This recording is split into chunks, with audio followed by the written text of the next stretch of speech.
Hi there, I'm Jen, this is Remembered Reads, and this is going to be part 2 of my travel reading wrap-up, and also it's going to be a travel vlog of some safari fun in the Okavango Delta. While I was traveling, I did listen to 2 audiobooks, both of which I listened to on some long bus trips. So the first of the 2 audiobooks that I listened to on this trip was Karamo Brown's memoir, My Story of Embracing Purpose, Healing, and Hope.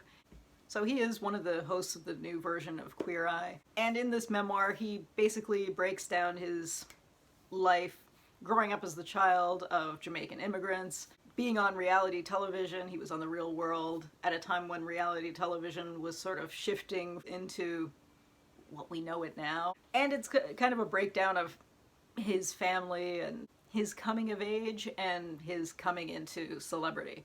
Overall, I was less of a fan of this than I was of some of the other memoirs I've read from his co-hosts on the show, just because he takes an angle to mistakes he'd made in the past and how he goes forward with it in a way that I think is very tied to a particular type of confessional style presentation. So here I'm going to tell you about how I made these mistakes, and he talks about his cocaine problems in the past and things like that. And that kind of thing, it always strikes me as being odd and kind of bragging about how exciting your life used to be before you turned it around, and it just kind of turns me off. So I didn't want to hear all of these, cocaine party stories.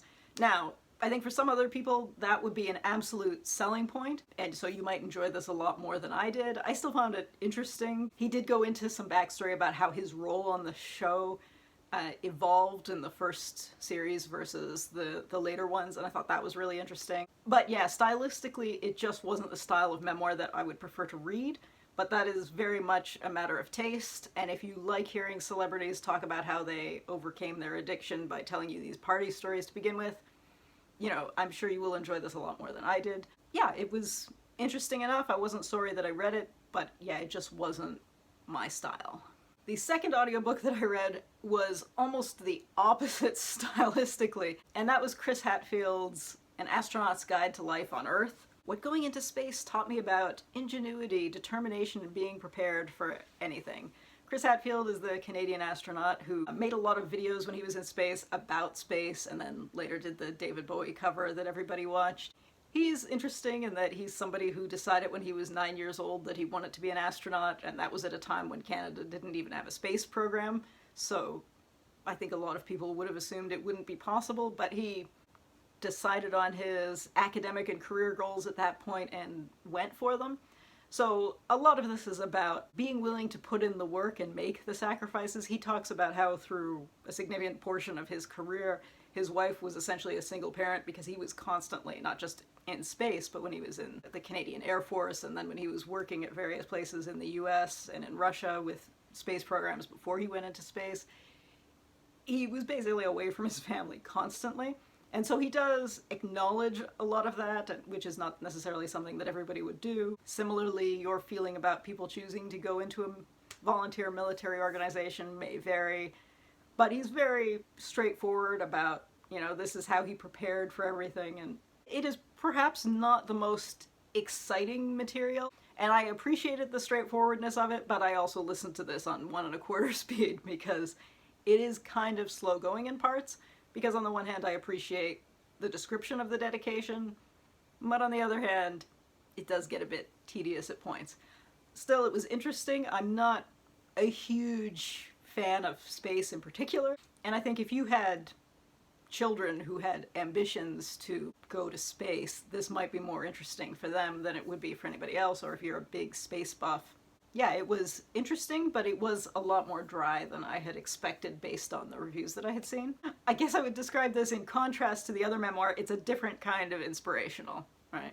So, there we go. Next up, I read A Depressing History, because I like to read depressing histories, and that was Rafia Zakaria's The Upstairs Wife, An Intimate History of Pakistan, which is Pakistani history interwoven with the history of one of her aunts, who was the first wife of a man who took a second wife, which caused some drama within their both family and social circle, which is an interesting idea. I didn't think it 100% worked, because the aunt is never a particularly compelling character, so she kind of, a lot of the stories irritated me, which is maybe not fair because I think she was somebody who was raised to have a certain set of expectations, and then her marriage didn't produce children, and it wasn't particularly happy, and her husband took the second wife and she was unhappy, which is fair, but it just wasn't satisfying to read about. So I wish there had been more of the national history and less of the family history,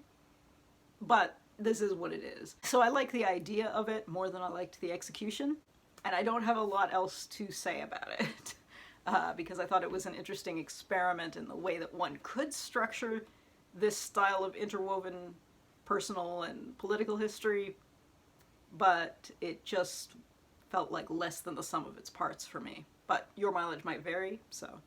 Of course, after that, I had to read yet another depressing history, and that was John Kinder's Paying with Their Bodies, American War and the Problem of the Disabled Veteran. I expected this to be a broader history than it is. It is primarily focused on the period immediately after the First World War, which I found slightly less satisfying just because the American involvement in the First World War was so short. So when they are talking about the casualties that survived the war, it is such a small number compared to reading something similar from a Commonwealth country, from France, from Germany, from Turkey, etc. Elements of this are comparing how that period changed the attitudes that had existed, say, in the American Civil War, and then later in the kind of unpopular wars in Vietnam and Iraq and so on. And those elements I thought were really interesting. There was just less of that than I would have preferred to have seen. And I say that as somebody who's generally a First World War buff. But the evolution of that, the way that disabled veterans were originally very segregated away from the rest of society following the US Civil War, and the way the kind of promotion of integration really went on in the 20s was interesting stuff. And I just would have liked to have seen more connecting the different sides to each other, as opposed to the occasional aside about specifically this was happening in the 20s, but that's what happened in the 1870s, and this is what happened in the 1970s, for example. I wouldn't call this particularly academic, but it is very dry, and it is definitely written for a specialized audience and not for a general audience. This is not written to be engaging for a popular audience, so if you're not particularly interested in the kind of social and political movements involving both military veterans and general perceptions of disability, this is probably not going to be for you. If you are interested, I think it's worth reading, even though I wish it had had a slightly different focus, just because there is a lot of information in here, and it was an interesting contrast to some of the books that I've read that are specifically looking, versus some of the books that I've read that are focused more on a Commonwealth experience.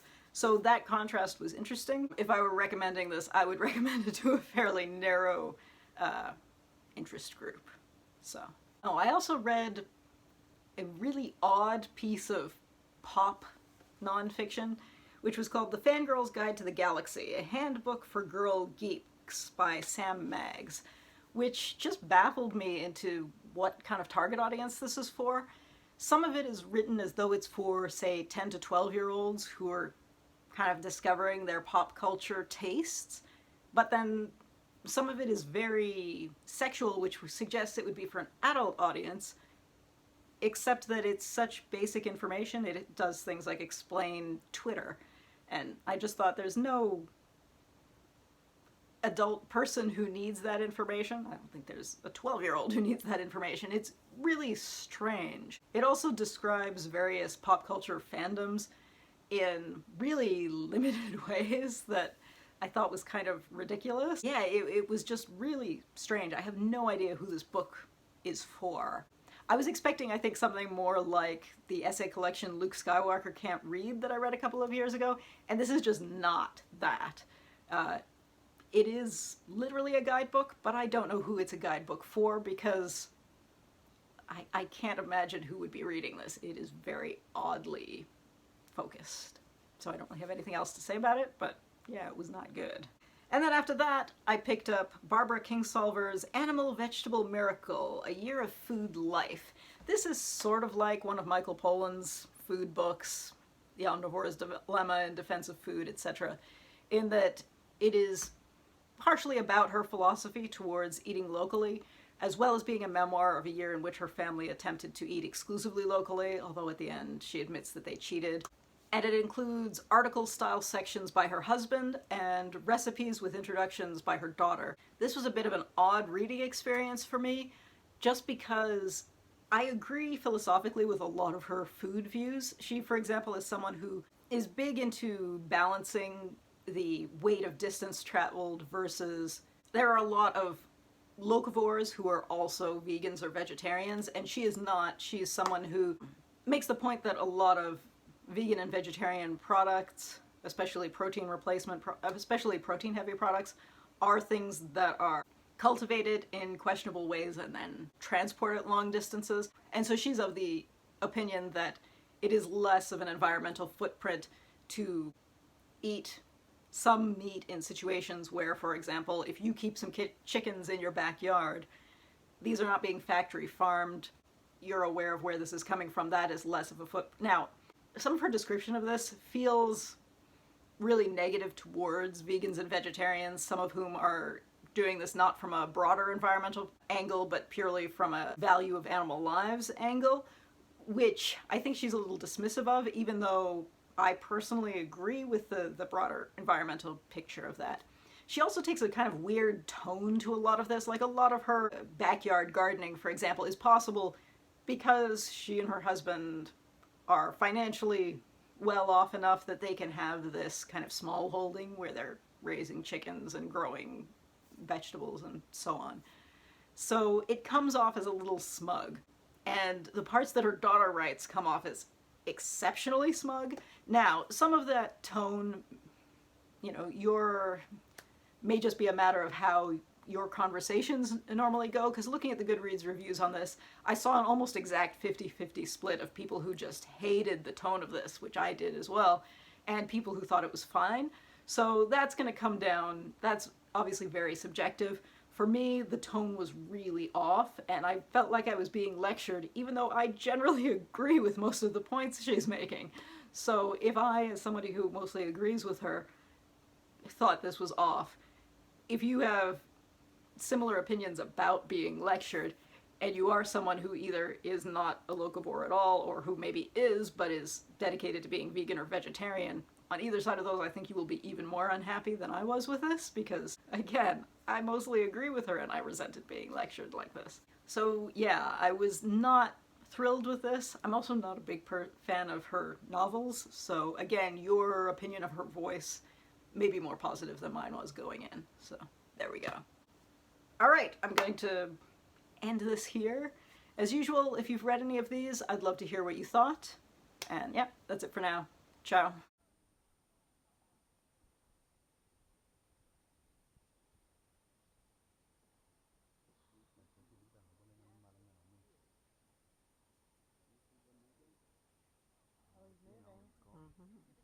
Slithering off.